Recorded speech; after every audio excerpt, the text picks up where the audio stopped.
The air in the opulent dining room was thick with the scent of savory pot roast and aged whiskey. Elias, basking in the unexpected warmth of reconciliation, raised his heavy crystal glass for a final, celebratory toast with his son, Damien, and his daughter-in-law, Serena. They were smiling, their faces bathed in the warm light of the chandelier. But beneath the veneer of perfect family reunion, a slow-motion terror was unfolding. The rich liquid in the glass, a gift Elias himself had brought, shimmered with something unnatural, something that tasted like betrayal. Just as Elias brought the glass toward his lips, his phone vibrated. A harsh, violent buzz against his hip. The text, from an unknown number, appeared in stark, capitalized letters. "Stand up and leave now. Say nothing to your son." The room suddenly tilted, the fine mahogany table seeming to stretch into an infinite void. Had the 2 glasses of whiskey done this? Or was this the terrible confirmation that the son he loved was planning his complete destruction? The dish soap bubbles clung stubbornly to Elias's weather hands as he scrubbed Clara's favorite coffee mug for the 3rd time that week. It was the same solitary routine every evening. Washing the single plate, the single fork, the single cup that marked another dinner eaten alone. The kitchen in his modest Astoria apartment felt hollow now. The silence was thick, unbroken by Clara's humming while she cooked or her gentle scolding about the newspapers scattered across the table. He dried the mug carefully, placing in the dish rack where it always sat, a quiet shrine to better times. The refrigerator hummed its lonely tune, decorated sparsely with faded photos held fast by mismatched magnets. Elias's eyes found the picture of Damien at his high school graduation, 17 years old, grinning beneath his cap and gown, Clara's arm wrapped protectively around his shoulders. That was before the arguments, before the money, before the deafening silence. The phone's shrill ring cut through Elias's reverie like a knife. His hands, still damp, fumbled for the dish towel. The wall-mounted receiver felt cold against his palm as he lifted it, squinting at the caller ID through his reading glasses. The number made his breath catch. Damien. A year of silence stretched between them like an ocean. The last time they'd spoken, Damien had stormed out after Elias refused to loan him money for an ambitious investment opportunity. Clara would have handled it better. She always knew the right words. "Hello?" Elias's voice came out rougher than he intended. "Dad." Damien's voice carried that same uncertain tone from his childhood, the sound of a boy who had broken something valuable and wasn't sure how much trouble he was in. It's me." Elias gripped the phone tighter, his heart hammering against his ribs. "Damien, I wasn't expecting." I know. It's been," he paused, and Elias could hear his son breathing. "Too long. Way too long." Elias moved slowly to his favorite armchair, the one Clara had insisted they buy because it supported his back properly. The leather was worn smooth from years of evening news and Sunday crosswords. "How are you, son?" "I'm good, really good. Serena and we've been talking, and we realized how much we miss having you around, how much we miss family." The word hung in the air between them, heavy with history. Family. Something they'd been once, before pride and money and stubborn silence built impenetrable walls. "I miss it, too," Elias admitted, surprised by the honesty in his own voice. "Dad, would you consider coming for dinner tonight? Serena's making that pot, roast you always loved, and we could talk, really talk like we used to." Elias stared at the family photo on his side table. Damien, Serena, Clara, and himself at their wedding 5 years ago, before everything went wrong. Clara always said, families find their way back to each other, given time. Tonight? Elias's voice betrayed his surprise.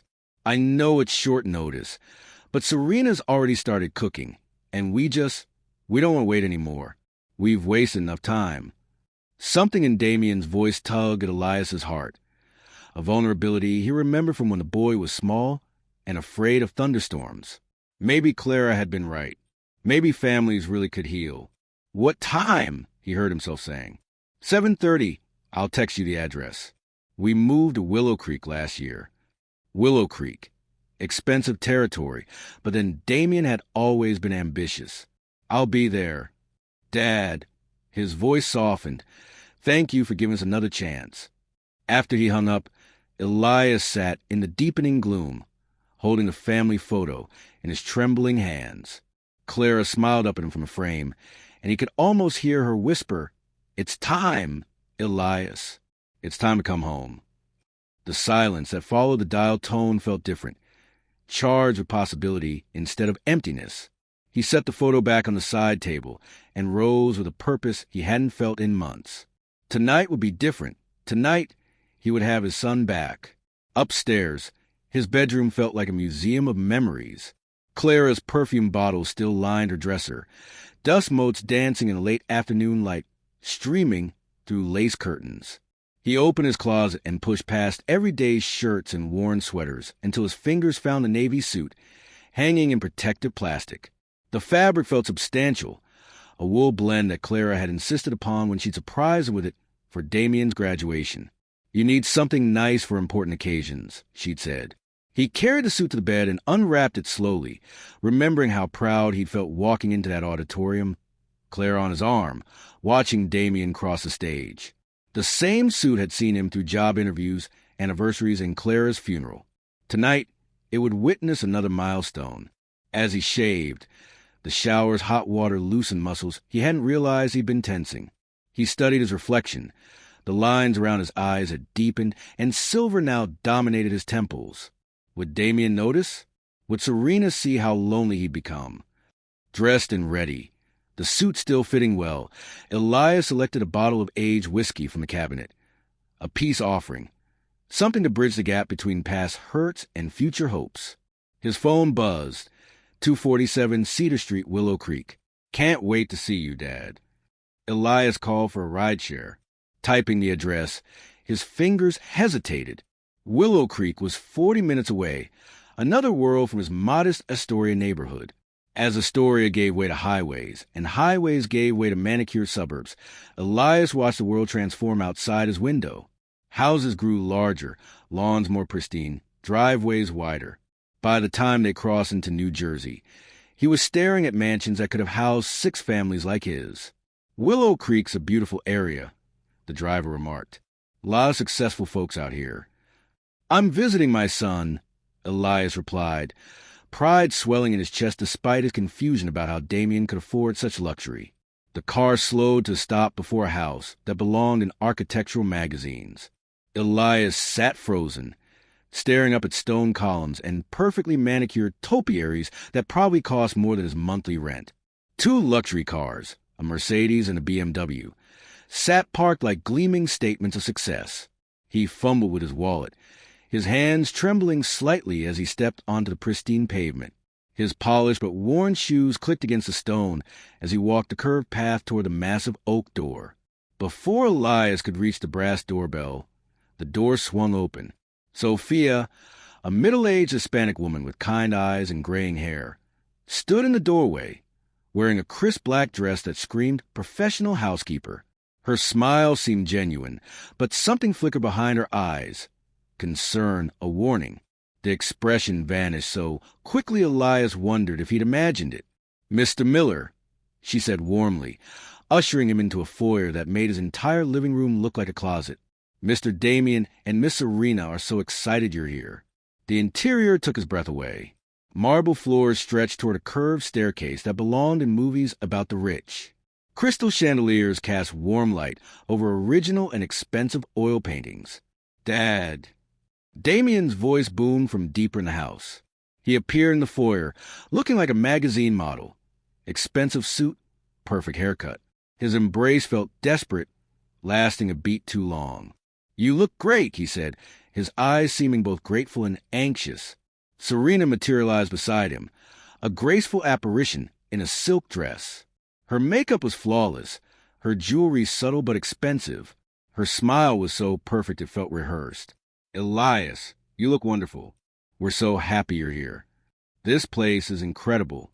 How do you—" "Real estate," Damien interrupted quickly, his laugh a little too bright. "Caught the market at exactly the right time. Lucky timing, mostly." Serena took Elias's arm. "Sophia, could you take Mr. Miller's coat?" Sophia accepted Elias's best jacket.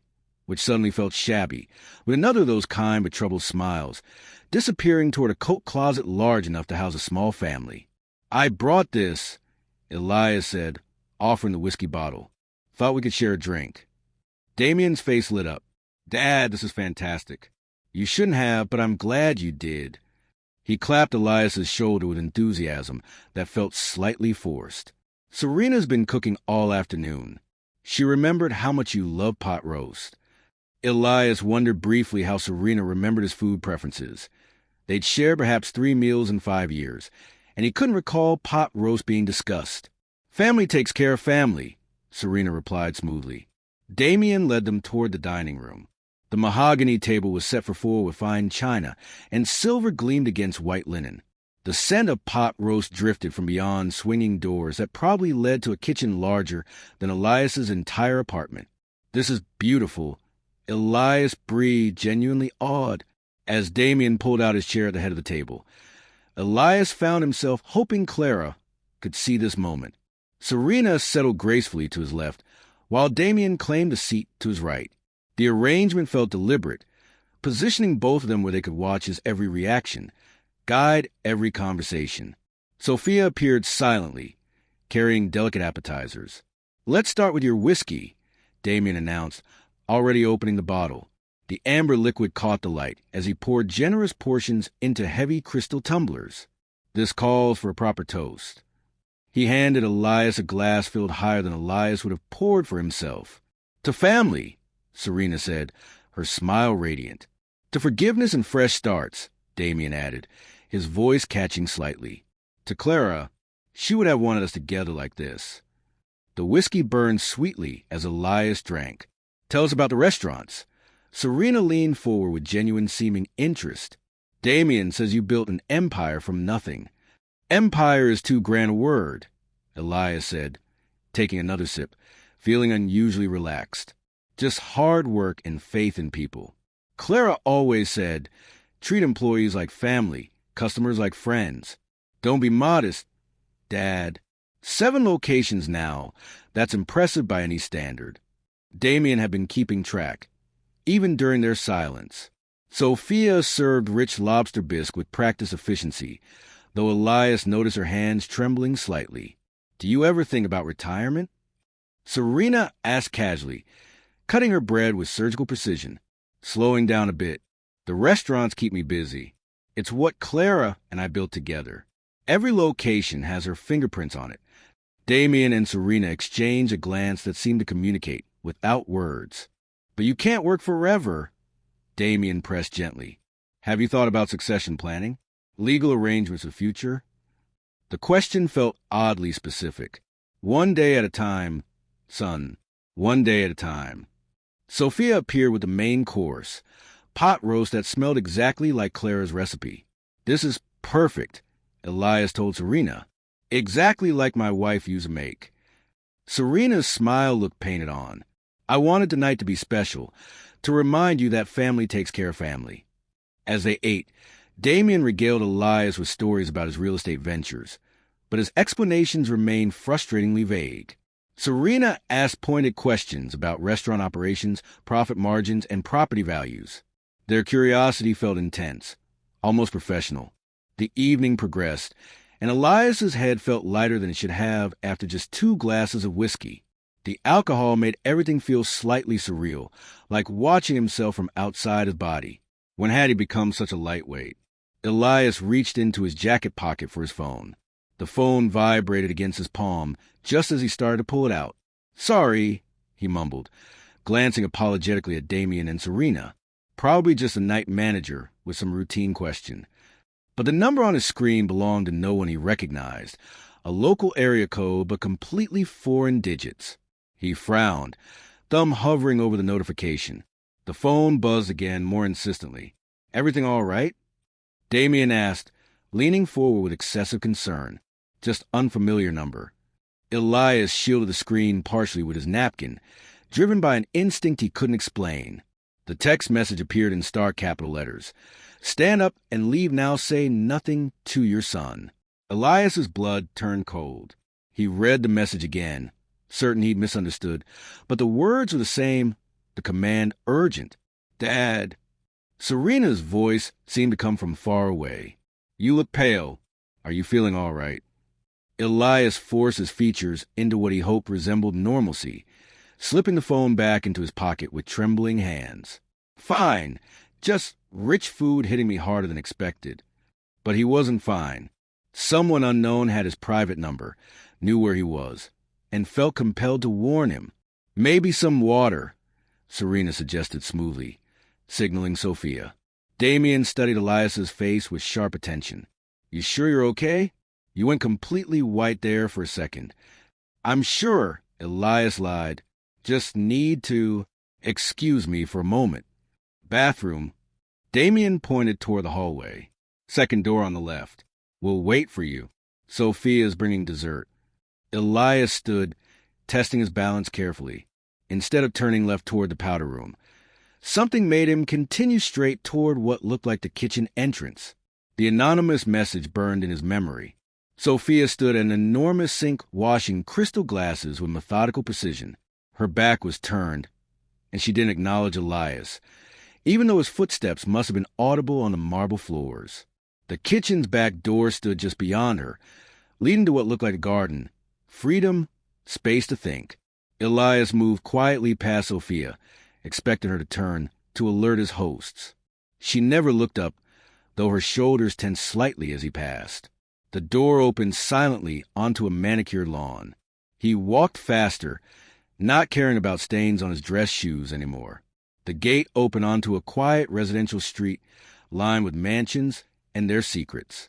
He pulled out his phone, opened his ride-sharing app, and requested pickup 1 block away from Damien's address. 5 minutes until arrival. 5 minutes to decide if he was being paranoid or protecting himself from something real. Clara's practical wisdom echoed. When someone warns you about danger, listen first and ask questions later. The ride-share's headlights cut through the suburban darkness like a lifeline. Elias climbed into the back seat, gave the driver his Astoria address, and immediately dialed a number that had shattered his evening. It rang twice before a voice answered. Careful, anonymous, deliberately neutral. "I hoped you would call this number." "Who is this?" Elias's voice was rough. "Why did you warn me?" "I cannot reveal myself, but you were in immediate danger tonight." "That's impossible. I was having dinner with my son." A pause stretched too long. Then, "Your son owes $2.3 million to people who break bones when payment is late." Elias gripped the phone tighter. "That's impossible. Damien owns real estate. He lives in a mansion. He borrowed against everything to fund gambling debts. Underground casinos, high-stakes poker, sports betting with organized loan sharks." The voice remained calm. 2 weeks to pay or face serious physical consequences. "Even if that were true," Elias said slowly, "what does it have to do with warning me away from dinner?" "The whiskey you brought contains Zetrulum," the voice stated. "It multiplies alcohol effects by a factor of 5, making you extremely susceptible to suggestion." The words hit like a physical blow. The unusual dizziness, the way 2 glasses had affected him like 6, his increasing willingness to discuss private business details. Legal documents were prepared in advance. The voice continued relentlessly. "Complete transfer of your restaurant properties and business assets. Power of attorney, granting your son full control. The only missing element was your signature." Elias thought about Damien's nervous energy, Serena's rehearsed warmth, their coordinated refilling of his glass. Zetrulum combined with alcohol can cause memory gaps, making it easy to claim you willingly transferred everything. My son wouldn't, but the protest died in his throat. The boy who had once asked him to read bedtime stories had grown into a man desperate enough to drug his own father. "Why are you helping me?" Elias asked finally. "Because what they planned was wrong.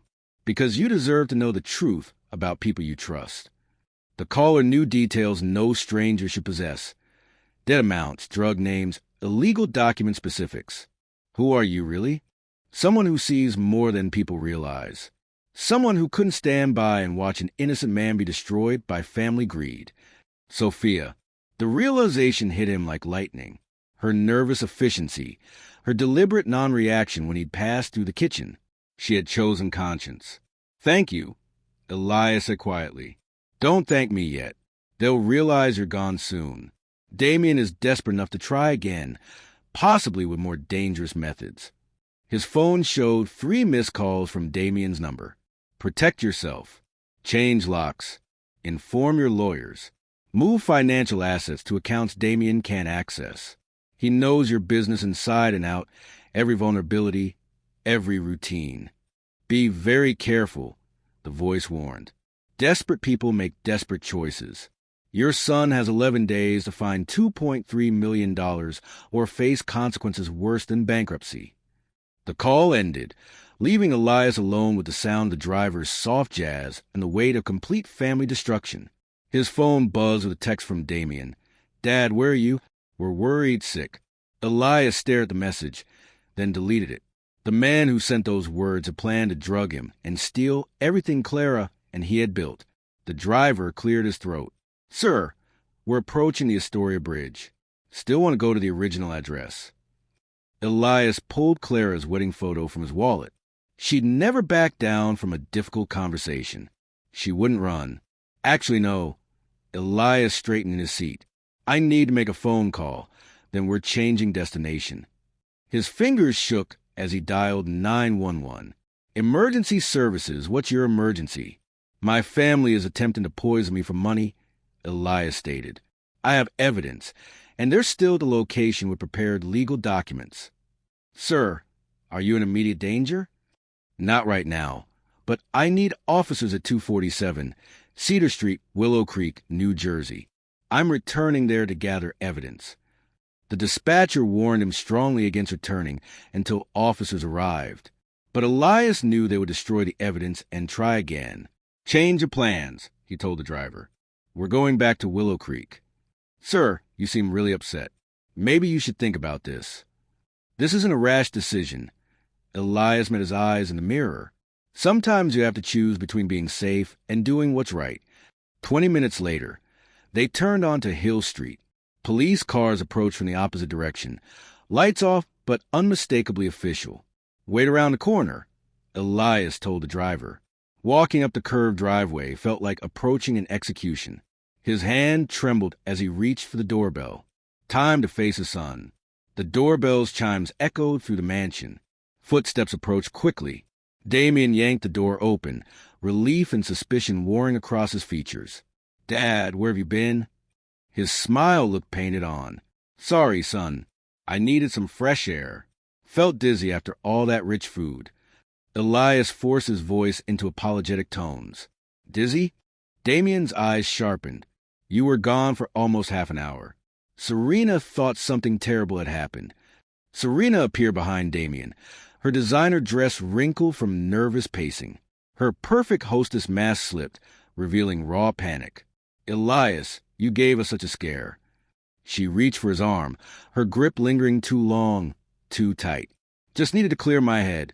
Elias allowed her to guide him back inside. "Perhaps you had too much wine with dinner." Serena's laugh sounded brittle. "Actually, I think I'd like to sit down again." Elias moved deliberately toward the dining room. The dining room had been hastily reorganized during his absence. Papers that might have been scattered across the table were nowhere to be seen. Sophia moved efficiently between the kitchen and dining room, her nervous energy more pronounced than before. "I hope you don't mind," Serena said carefully. "But we cleaned up a bit. Didn't want to leave Sophia with too much work." "Very considerate." Elias smiled blandly, wondering what evidence they'd hidden.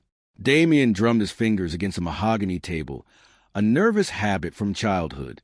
"So, Dad, feeling completely recovered? No more dizziness or confusion. Clear as a bell, son. That fresh air worked wonders." Sophia appeared with fresh water glasses. When she placed Elias's before him, her fingers brushed the table edge in what might have been an accidental tremor. Damien checked his watch. "Well," he said with forced brightness, "since you're feeling better, maybe we can continue our evening. I know Serena was looking forward to more conversation." "Absolutely," Serena chirped. Damien stood suddenly and moved toward the liquor cabinet. "Dad, let's have one more toast before the evening ends." Damien's hands trembled almost imperceptibly as he measured whiskey into fresh crystal tumblers. Elias watched, noting how Damien lingered over his glass, adding extra liquid that caught the light differently than the amber spirits. "You know," Elias began casually, "I want to tell you about the day you were born, Damien." Damien's shoulders tensed slightly. "Dad, that's sweet, but maybe we should toast first. This whiskey is too good to let it get warm. This is important, son. Your mother was in labor for 14 hours. Longest day of my life." Serena leaned forward with forced enthusiasm. "Elias, the whiskey will lose its flavor if we wait too long. Can't we drink and listen at the same time?" "Patience, dear. Some stories can't be rushed." Elias watched Damien carry the glasses toward the table, noting the slight sediment swirling in his own. Damien set the poisoned glass down carefully. His own glass contained significantly less and was crystal clear. Elias lifted his glass as if to examine the color. "Your mother had instincts about these things. She always knew when something wasn't quite right." "Fascinating," Serena interrupted, her smile strained. "But surely that toast is getting warm." "You're absolutely right about savoring good whiskey," Elias agreed, bringing the glass closer to his lips without drinking. "Clara always said patience makes everything taste better." Damien's eye twitched. "Dad, you've been talking for 10 minutes. The whiskey really is getting warm. Time flies when you're sharing memories. Did I mention how tiny you were? Just 6 pounds, but you had the strongest grip I'd ever felt." Elias gestured expansively with the glass, using the motion to avoid consuming the liquid. Serena stood abruptly, moving behind Elias's chair, her hands settling on his shoulders with forced intimacy, her fingers pressed with increasing insistence. "Your mother said you'd be stubborn from day one," Elias continued, pretending not to notice Serena's pressure. "She was right, wasn't she? Once you set your mind on something, nothing could stop you." Damien's composure cracked slightly. "Dad, please, just one sip, then tell us about Mom." "The thing about stubbornness," Elias mused, still holding the untouched glass, "is that it can be a virtue or a vice. Clara always worried about which way you'd choose." The room fell silent except for the soft clink of Sophia washing dishes in the distant kitchen. "I think," Elias said slowly, locking eyes with his son, "Clara would be heartbroken to see what choices you've made." Damien's face went white. "What do you mean by that?" Before Elias could answer, 3 sharp knocks echoed from the front door, authoritative, unmistakable. "Police." "Open the door." Damien's glass slipped from his fingers, shattering against the marble floor as his face drained of all color.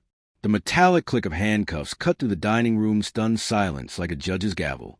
Damien stood frozen. "Richard Miller, Damien Miller." The senior officer stepped forward with practiced authority. "You're under arrest for attempted poisoning, conspiracy to commit fraud, and elder abuse." "This is insane." Damien's voice cracked. "Officer, this is just a misunderstanding. My father is confused. Dad, please." Serena's hysteria built. "Tell them this is all some terrible mistake." Elias stood slowly, the untouched glass of poisoned whiskey still in his hand.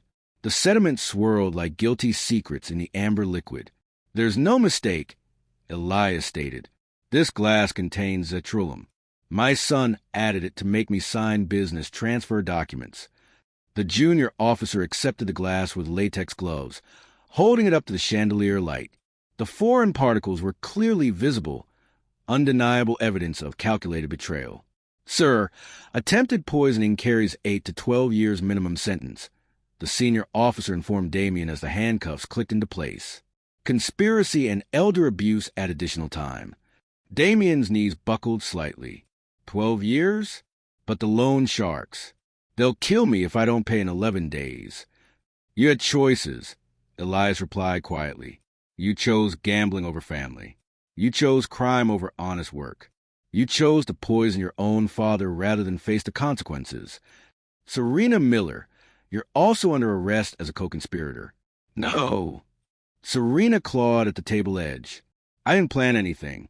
Damien forced me to help. I'm a victim, too.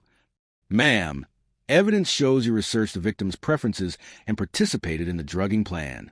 As they led Damien and Serena toward the front door, Damien turned back, his eyes holding one last desperate manipulation attempt. "Dad, how could you do this to your own family? Mom would be heartbroken." "Your mother valued honesty above comfort," Elias answered firmly. "She would never forgive what you tried to do tonight." Sophia appeared from the kitchen, her professional mask finally slipping to reveal satisfaction mixed with sadness. The mansion fell silent. Standing alone in the dining room, Elias felt Clara's presence like a warm hand on his shoulder. She would have made the same choice. The expensive crystal lay shattered on the marble floors. His phone buzzed with text from the senior officer. "Station processing will take 2 to 3 hours. We'll need your formal statement." At the Willow Creek Police Station, Elias sat across from Detective Rhodes, giving his formal statement. Damien and Serena sat in separate holding cells. "Any idea who this anonymous person might be?" Detective Rhodes asked. Elias thought about Sophia's courage. "No idea, but whoever was saved my life." Serena's sobs echoed from the women's holding area. "This is all Damien's fault. I just went along because I was scared." Detective Rhodes informed Elias that Damien was looking at 15 to 20 years, while Serena faced serious time for her cooperation in the fraud and elder abuse. Through the reinforced glass, Damien spotted Elias. "Dad, please, I'll pay it all back. I'll go to treatment. I'll change." "Mr. Miller," Detective Rhodes observed, "he's going to keep trying to manipulate you. Standard pattern with family financial crimes." "I know," Elias said. "Clara always said I was too soft with him." 3 hours later, paperwork complete, Elias stood in the station lobby. He pulled out his phone, staring at the number that had saved his life. The phone rang twice before a familiar voice answered, no longer disguised by fear, but warm with genuine concern. "This is Sophia Gonzalez." "How are you, Mr. Miller?" "Sophia," relief flooded through Elias. "You were right there the whole time. You saw everything and still found the courage to save me." "I couldn't let them hurt you," Sophia replied quietly. "You treated me with kindness when your son and his wife treated me like furniture." Sophia explained that 3 days ago, she'd overheard them planning. They spoke as if she weren't human, as if she couldn't understand English. They discussed everything: the drug, how much to use, where to hide the papers. Miss Serena researched your favorite foods, your business routines. Everything needed to manipulate you. You risked your job, possibly deportation, to warn a stranger. Not a stranger, her voice softened. A good man who reminded me of my father. Someone who said please and thank you, and actually looked at me when speaking. "Sophia, I need to ask you something important. Do you have another job lined up?" "No, sir. After tonight, I doubt I'll get references from the Millers. I own 7 restaurants in Astoria." Elias said firmly, "I need a manager for my newest location. Someone I can trust completely. Someone with your moral character and judgment." Silence stretched across the connection. "Mr. Miller, you don't have to. This isn't charity. This isn't charity. I need employees who do the right thing when no one's watching. You proved tonight that you're exactly that person. The salary would be $60,000 to start, health benefits, profit sharing after 1 year, plus all the job training you need to advance in restaurant management." Sophia's sob was audible through the phone. "Sir, I don't know what to say." "Say you'll start Monday morning, 10 a.m. at the Sunnyside location. I'll be there to personally train you." When Elias finally hung up, he felt lighter than he had in months. The drive back to Astoria passed in comfortable silence. The familiar streetlights illuminated neighborhoods where honesty still mattered more than wealth. Inside his modest house, family photos covered the refrigerator. Elias removed Damien's photo carefully, not destroying it, but placing it in a kitchen drawer. Serena's wedding picture followed. Clara's photo remained on the refrigerator, her smile approving of justice served and new friendships earned through moral courage. On his calendar, Elias wrote, "Sophia, 10 a.m. Monday." Clara would have loved Sophia's story. She always said the best employees were those who did right things for right reasons, regardless of personal cost. Elias turned off the lights and headed upstairs, finally ready to sleep peacefully. Tomorrow would bring new challenges. But tonight, justice had been served by good people making difficult choices. In his bedroom, Clara's cologne still sat on the dresser, a reminder that love means protecting people from harm, even and especially when that harm comes from family.